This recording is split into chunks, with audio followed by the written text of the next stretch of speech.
అన్న మాటనే ఇప్పుడు మేము చేసి చూపెట్టినాం అంతే.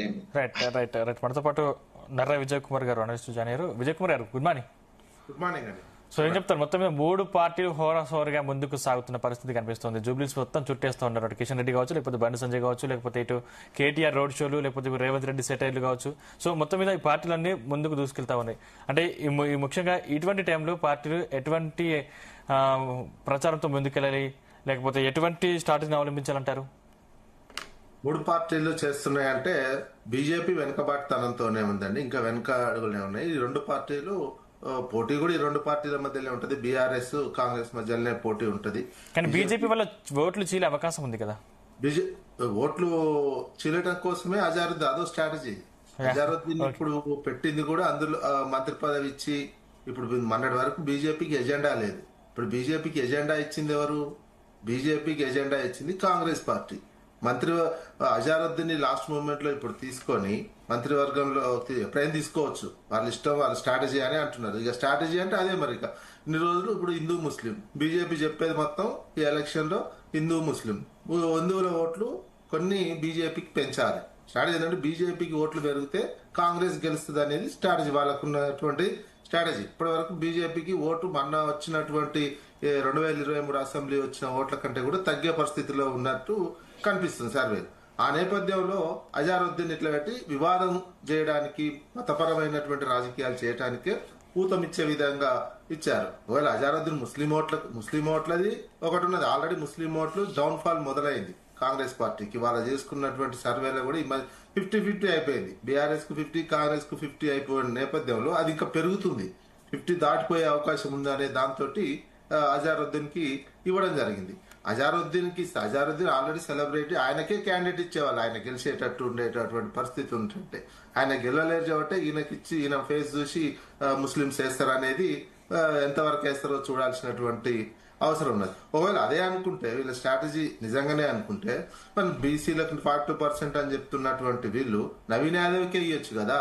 నవీన్ యాదవ్కే ఇచ్చి మొత్తం 6 నెలలు ఎమ్మెల్యే అవుతాడనే ఒక నమ్మకం ఉండొచ్చు కదా. అది పోయింది.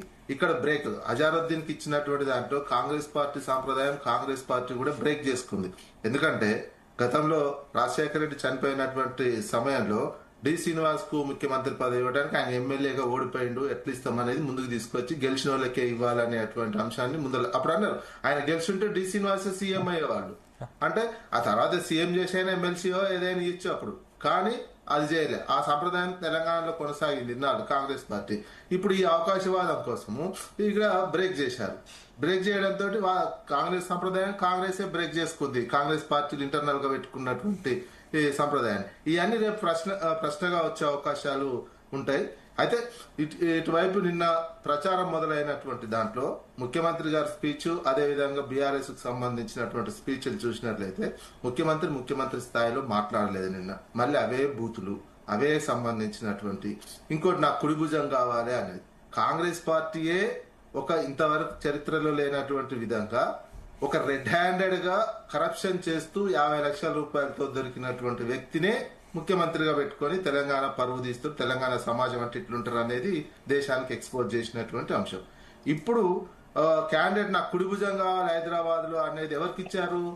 రౌడీ షీట్ చరిత్ర ఉన్నటువంటి కుటుంబానికి ఇచ్చినటువంటి అంశం. ఇప్పుడు కుడిభుజం అంటే ఒక కరప్షన్ లో ఇటు రెడ్ హ్యాండెడ్ గా దొరికిన వ్యక్తి, ఓవైపు రౌడీ షీట్ చరిత్ర ఉన్నటువంటి వ్యక్తులు. అంటే తెలంగాణ సమాజం ఏమర్థం చేసుకోవాలి?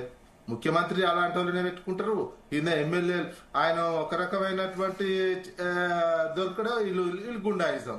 ఈ రకమైన తెలంగాణ వాతావరణాన్ని కలుషితం చేస్తున్నటువంటిది కాంగ్రెస్ పార్టీ. తెలంగాణ సమాజం అంటే ఇట్లాంటి వాళ్ళే ఉంటారు అనేది దేశవ్యాప్తంగా చెప్తున్నారు. ఇది తెలంగాణకు మా చెడ్డ పేరు తీసుకొచ్చేటువంటి అంశం.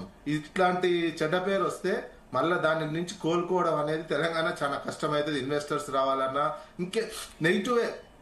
మొన్నటి వరకు పాజిటివ్ గా చూసినటువంటి వాళ్ళు ఒక 5 సంవత్సరాలు నెగిటివ్ గా తెలంగాణ మీద బిల్డప్ ఇస్తే ఆ నెగిటివిటీనే కంటిన్యూ అవుతుంది. ఇది కాంగ్రెస్ పార్టీ చేస్తున్న ఒక చారిత్రక తప్పిదంగానే ఉండాల్సినటువంటి తెలంగాణ విషయంలో చారిత్రక తప్పిదంగా మిగిలిపోతుంది ఎప్పటికైనా. అరే అమెరికా లాంటి పెద్ద పెద్ద సొసైటీలనే ప్రజలు అంత అడ్వాన్స్ కల్చర్ ఉన్నటువంటి దాంట్లోనే క్లింటన్ విషయంలో లెవెనిస్కీ ఆరోపణ వస్తేనే ప్రజలు ఓట్లలో తిరస్కరించారండి. అట్లాంటి అడ్వాన్స్డ్ సొసైటీ ఆరోపణ వచ్చింది.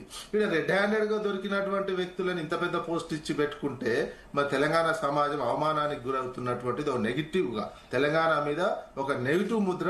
ఎందుకు రాహుల్ గాంధీ కోపం ఉందో ఏమో తెలియదు. మరి తెలంగాణ ఇచ్చిన ఫస్ట్ టైం నాకు అధికారం ఇవ్వలేదని కోపమా, మరి తెలంగాణ సమాజం మీద ఇట్లనే ఇవ్వాలి, ఇటువంటి వాళ్ళకే ఇవ్వాలి అనే దాంతో చేస్తుర్రా అని అర్థమవుతుంది. నిన్న మాట్లాడినటువంటి స్పీచ్ లో కూడా మీరు విధానాల పరంగా చెప్పండి, ముఖ్యమంత్రి గారు చెప్పుకోవాలి విధానాల పరంగా. మీరు సెటైరిక్ గా మాట్లాడేదంటే సెటైరిక్ గా కూడా మంచి దాంతో మాట్లాడొచ్చు, కానీ మొత్తం కలుషితం చేస్తున్నటువంటిది. నిన్న మాట్లాడిన విపక్షాలు మాట్లాడుతుంటే ఓ రకమైనటువంటి విధానాల మీదనే మాట్లాడినటువంటిది కనిపిస్తుంది. అటు బీజేపీ కావచ్చు, బీఆర్ఎస్ కావచ్చు, మాట్లాడినటువంటి పర్సనల్ గా అటాక్ మొదలు పెట్టింది. ఇప్పుడు ఇందులో స్టార్ట్ చేసింది ఈ రోజు ముఖ్యమంత్రి గారే. ఇక రేపటి నుంచి పర్సనల్ ఉంటది. ఇక బీజేపీ వాళ్ళు మతాన్నే ముందేస్తారు. బీజేపీ వాళ్ళకు సంబంధించినటువంటిది కాంగ్రెస్ ముస్లింల పార్టీయే అనేది మాత్రం ఈ ఎలక్షన్ లో చెప్పబోతుంటారు. ముస్లిం కోసమే చేస్తున్నారు. మరి హిందూ అయినటువంటి నవీన్ యాదవ్ ఎందుకు లేదనేది కూడా క్వశ్చన్ వస్తుంది. గెలిచే నమ్మకం ఉంటే అది అంటున్నప్పుడు, బీసీ 42% ఇస్తున్నప్పుడు డైరెక్ట్ నవీన్ యాదవ్ కే మంత్రి పదవి ఇచ్చి ఓట్లాడుకోవచ్చు కదా. ఆ పరిస్థితి ఎందుకు లేదు మరి కాంగ్రెస్ పార్టీ? ఫ్రెష్ గుండా తొలి క్యాండిడేట్ ఇవ్వద్దు అనేది ఉందా ఏమైనా? తొలి క్యాండిడేట్ ఇచ్చారు కదా, ఫస్ట్ టైం గెలిచినటువంటి ఎమ్మెల్యేలకు కూడా ఇచ్చారు కదా. ఇప్పుడు అంటే కాంగ్రెస్ పార్టీ తనకు తానే పుట్టి ముంచుకుంటున్నటువంటి అంశం కనిపిస్తుంది. డిఫెన్స్ లో ఉంది ఈ ఎలక్షన్.